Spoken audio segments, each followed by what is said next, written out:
ఏ బాణములు ఎవరికి ఎప్పుడు ఎలా వేయాలి, ఏ ఫలములు ఎలా ఇవ్వాలని చక్కగా తెలిసిన వాడు పరమాత్మ. మనం అంటాం కదా ట్రస్ట్ ది ప్రాసెస్ అని.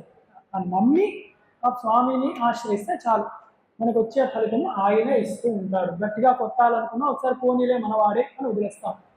మానవులు మనమే మన పిల్లలు తప్పు చేసి వెంటనే వారిని చెయ్యి లేపినా వారు వెంటనే సారీ చెప్పడము, ఏదో ఒక గట్టిగా దెబ్బ వేసిన తర్వాత వెంటనే మనమే అయ్యో పాపం అని చెప్పి ఏదో కొనిచ్చి బుజ్జగిస్తాం.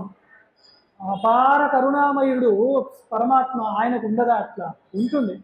అని మనం నేర్చుకోవాలి. దెబ్బ కొట్టినప్పుడు పిల్లవాడు మళ్ళీ ఆ తప్పు ఎలా చేయడం, మనం కూడా ఆ తప్పు చెయ్యము అని దృఢ సంకల్పంతో ఉంటే రెండో దెబ్బ పడకుండా ఆయనే చూసుకుంటాడు.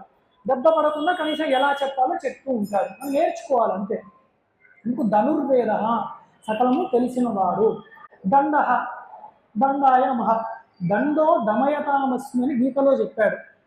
శిక్షిస్తాను నేను, శిక్షగా ఉన్నది నేను. పాపాత్ములకి శిక్షగా ఉంటాడు, పుణ్యాత్ములకు శిక్షణగా ఉంటాడు. ట్రైనింగ్ అది రెండు ఒకటే. అలా రెండు తీసుకోవచ్చు. మనం మారామండి అంటే శిక్షణ అవుతుంది. అది మారట్లేమంటే శిక్ష అలాగే కొనసాగిస్తూ ఉంటారు.